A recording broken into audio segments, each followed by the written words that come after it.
Mr. Speaker, on Friday, while borrowing costs hit levels not seen since Labour was last in government, I met business owners and their employees in Chesterfield. One of them told me that his business will not exist in 4 years' time because of this government's policies. It might not even exist next year. The Prime Minister may try to blame his inheritance or blame global factors, but why should anyone trust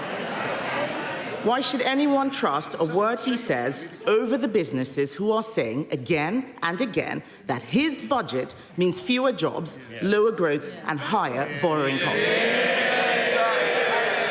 Mr. Speaker, as she knows, the global economy is experiencing volatility and higher borrowing costs. That is why it was vital that we took the tough and right decisions in the budget to get our finances back in order. We had to deal with the £22 billion black hole that they left. We made difficult cuts, raised taxes to invest in health, public services and housing, vital to stability, vital to growth. And we've got an ironclad commitment to our fiscal rules. And she will welcome, no doubt, the inflation figures from this morning. But contrast that with the party opposite. That's right. They weren't brave enough in government to take those difficult decisions. They've opposed all of our measures to stabilise the economy and promote growth. They're back to the magic money tree. She wants all the benefits of the budget, but she can't say how she's going to pay for them. They haven't changed. They're still economic vandals and fantasists. Imagine where we'd be if they were still in charge. Mr. Speaker, just today, the British Retail Consortium says 2/3 of businesses will have to raise prices to cope with his tax hike. His Chancellor ignored all the warnings and ploughed ahead with an unprecedented borrowing spree, leaving all of us more vulnerable. Now we have businesses saying they will raise prices to cover his jobs tax. We have an energy policy that will drive up bills, and all the while we are spending more day to day on debt interest than we do on schools and universities. The Prime Minister refused to repeat his Chancellor's promise that she wouldn't come back for more. Will he now rule out any new tax rises this year? Prime Minister. Mr. Speaker, we took the right and difficult decisions at the budget, decisions that they did not have the courage to take, which left us in the mess in the first place. When it comes to tax, she knows very well the limits of what I can say from this dispatch box, but we have an ironclad commitment to our fiscal rules. We can't just tax our way out of the problems that they left us, which is why we put in place tough. They were howling at the spending decisions. They wouldn't take them, and we'll stick to those spending decisions, and our focus is absolutely on growth. But their record, they flatlined the economy. They flatlined the economy, a mini-budget that crashed the economy, worst cost of living crisis in living history, and they left a £22 billion black hole, not taking lessons from them on the economy. Kemi Badenoch. Mr. Speaker, the Prime Minister knows very well the OBR found no such black hole. And he talks about a budget 3 years ago. The borrowing costs last week are at a 27-year high for 30-year gilts. The Chancellor is apparently promising to be ruthless in reducing spending. Let me suggest something that he should cut.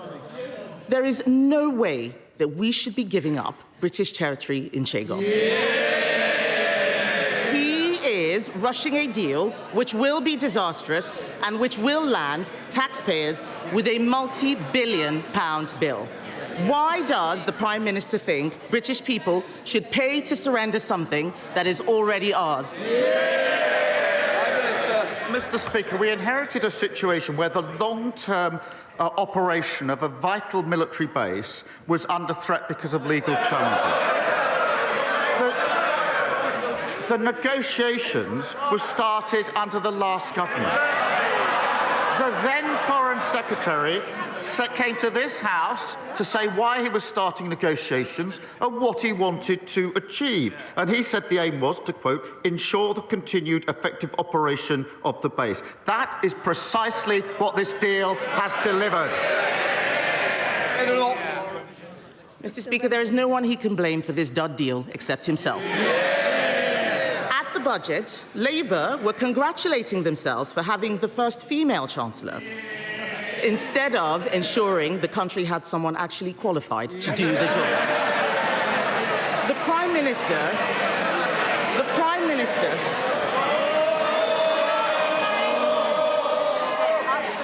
I want to hear... Sorry. I want to hear the Leader of the Opposition. Mr. Speaker, the Prime Minister claims he has full confidence in the Chancellor, but the markets clearly do not. Yesterday, the Chancellor repeated her promise to have just one budget per year to provide businesses with certainty. The talk in the city is that she can't meet her fiscal rules, and there will need to be an emergency budget. So does the Prime Minister stand by the Chancellor's commitment that there will be only one budget this year? Prime Minister. She'll be pleased to know the Chancellor will be in place for many, many years to come. She'll outstrip them. Mr. Speaker, if we all thought the politics was about cheap points, I could criticise their chancellors, but I don't have enough time to go through all of the chancellors that they had. We have one budget, that's what we're committed to, strong fiscal rules, and we'll stick to them, unlike the party opposite. Mr. Speaker, at a time of turmoil in the markets, the Prime Minister was distracted by the crisis around the former City Minister. What does it tell us about his judgment that yesterday he said he was saddened that his close friend resigned? This was an anti-corruption minister under criminal investigation for corruption. Mohammed Yunus, the Nobel Prize winner advising Bangladesh, said London properties gifted to the former city minister may be proceeds of robbery. So, will the Prime Minister offer Bangladesh the full support of our National Crime Agency in ensuring that any properties bought with stolen funds are properly investigated? Prime Minister. Mr. Speaker, the former city minister referred herself the independent advisor. He found, as she well knows, there was no breach of the code. He knows that he found there was no wrongdoing, and the former minister fully cooperated. She referred herself a week ago Monday. I got the report yesterday, and she resigned yesterday afternoon. Compare that with the Shadow Foreign Secretary, who breached the ministerial code. Her predecessor, Batu, ignored it. It was the advisor that then had to resign because he wasn't taken seriously, and she's now serving the leader of the opposition. What a contrast. Thank God the British public chucked them out. Mr. Speaker, he did not answer the question about the National Crime Agency. No answer to investigating dodgy Labour ministers, just as last week he didn't want an inquiry that might expose dodgy Labour councils. The Prime Minister knowingly appointed a convicted fraudster as his Transport Secretary. The anti-corruption minister he had full confidence in only days ago resigned yesterday in disgrace. He is negotiating a secret deal to surrender British territory, and taxpayers in this country will pay for the humiliation. Now it turns out his government may write a cheque to compensate Jerry Adams. This is shameful. We left him the fastest growing economy in the G7. In just 6 months, under his leadership, it's been taxes up, borrowing up, mortgage rates up, and that's not all. Business confidence is down, jobs are down, growth is down. Can the country afford 4 more years of his terrible judgments? Mr. Speaker, among that barrage of complete nonsense,